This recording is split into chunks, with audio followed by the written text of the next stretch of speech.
30 जुलाई 2024 को श्रावण माह के कृष्ण पक्ष की पंचमी तिथि को सुनेंगे गुरुवार व्रत की कथा। प्राचीन काल की बात है, एक नगर में बड़ा व्यापारी रहता था जो दूसरे देशों में जहाजों के जरिए माल लदवाकर भेजा करता था। व्यापारी बहुत धन कमाता था और दिल खोलकर दान भी करता था, लेकिन उसकी पत्नी कंजूस थी। वह ऐसी थी कि किसी को एक दमड़ी भी न दे।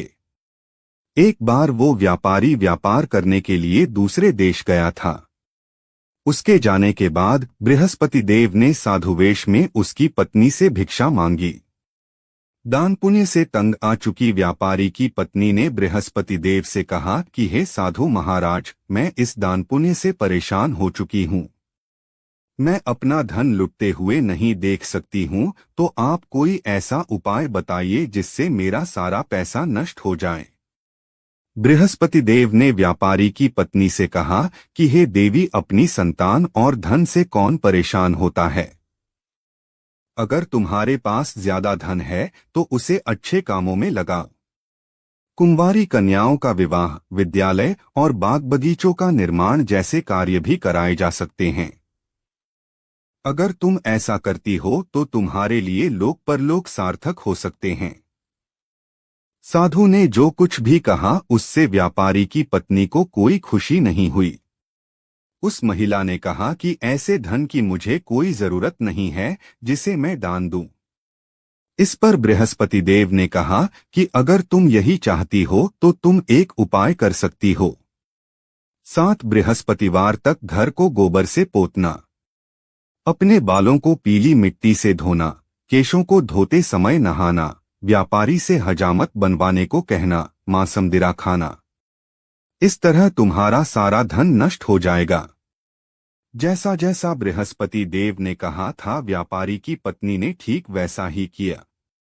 3 गुरुवार ही निकले थे अभी कि उसकी सारी धन संपत्ति नष्ट हो गई। यही नहीं, व्यापारी की पत्नी की मृत्यु भी हो गई। जब व्यापारी विदेश से वापस आया तो उसने स्थिति देखी, अपनी पुत्री को सांत्वना दी और उसे लेकर दूसरे नगर चला गया। उसे नया काम शुरू किया। वह जंगल से लकड़ी काटकर लाकर उसे शहर में बेचता था। इसी तरह उसका जीवन व्यतीत होने लगा। एक दिन व्यापारी की बेटी ने दही खाने की मांग की, लेकिन व्यापारी के पास इतने भी पैसे नहीं थे कि वो दही खरीद पाए। उसने अपनी बेटी को आश्वासन दिया और काम पर चला गया। वह एक वृक्ष के नीचे बैठ गया और अपने पुराने दिनों को याद करने लगा। उस दिन बृहस्पतिवार था। उस समय बृहस्पति देव साधुवेश में व्यापारी के पास आए। उन्होंने कहा, हे मनुष्य, तू इस जंगल में किस चिंता में बैठा है। तब व्यापारी ने साधु को अपनी आप बीती सुनाते हुए कहा कि हे महाराज, आप सब कुछ जानते हैं। इतना कहकर व्यापारी रो पड़ा। इस पर बृहस्पति देव ने बोला, तुम्हारी पत्नी ने बृहस्पति देव का अपमान किया था, इसी के चलते तुम्हारा यह हाल है। लेकिन तुम चिंता न करो, सब सही करने के लिए तुम गुरुवार के दिन बृहस्पति देव का व्रत और पाठ करो। साथ ही 2 पैसे के चने और गुड़ लेकर जल के लोटे में शक्कर डाल लेना। वह अमृत और प्रसाद अपने परिजनों में बांट देना। साथ ही उन्हें भी देना जो कथा सुन रहे हों। खुद भी प्रसाद और चरणामृत ग्रहण करना। तुम्हारा कल्याण जरूर होगा। साधु की बात सुनकर व्यापारी बोला कि मेरे पास इतना पैसा भी नहीं है कि अपनी बेटी को दही लाकर दे सकूं।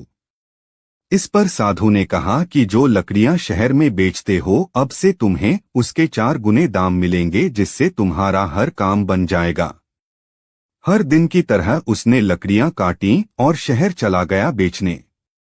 अच्छे दाम मिलने के बाद उसने अपनी पुत्री के लिए दही ली और गुरुवार की कथा के लिए चना गुड़ लिया और कथा करने लगा। इसके बाद लोगों में प्रसाद बांटा और लोगों में भी वितरित किया।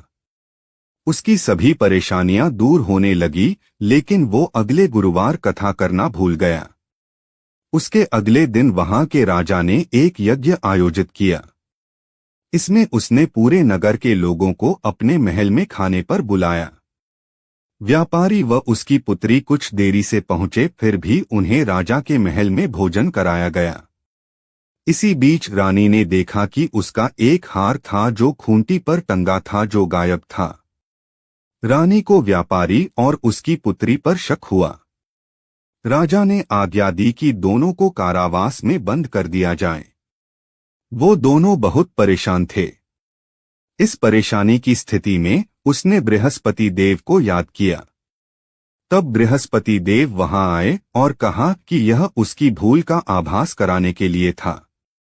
बृहस्पति देव ने सलाह दी कि गुरुवार को तुम्हें यहाँ 2 पैसे मिलेंगे, इससे चना और गुड़ मंगवाना। फिर बृहस्पति देव का स्मरण कर पूजन करना, तुम्हारी सारी परेशानी दूर हो जाएगी। जैसा बृहस्पति देव ने कहा था, व्यापारी को कारावास के द्वार पर 2 पैसे मिले।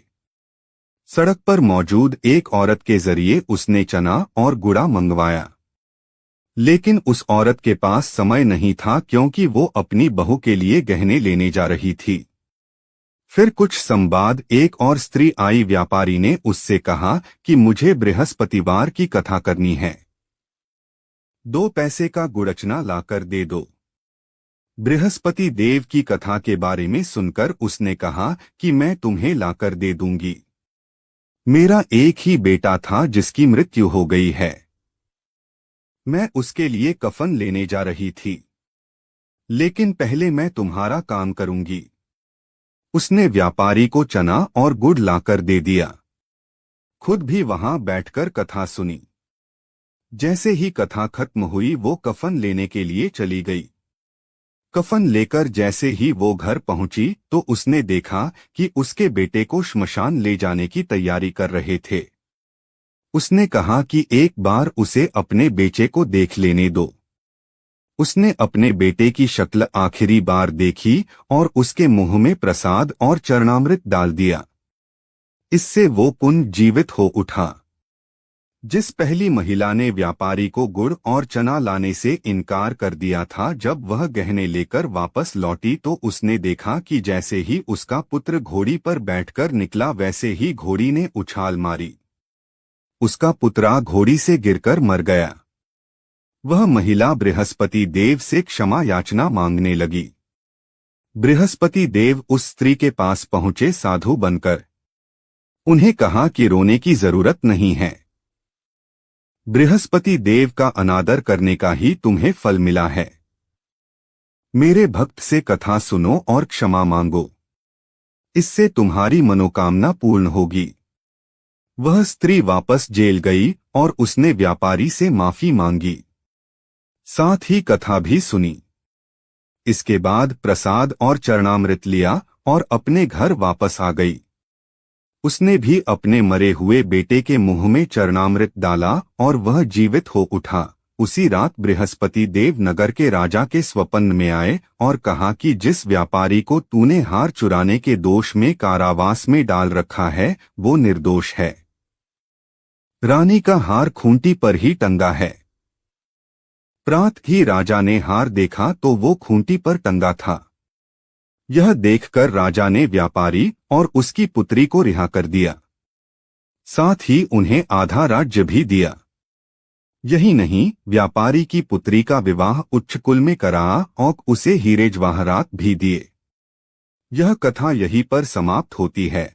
अगर आपको यह कथा पसंद आई हो तो कमेंट बॉक्स में जय श्री हरि लिखकर हमारे चैनल को सब्सक्राइब करके वीडियो को लाइक और शेयर जरूर करें।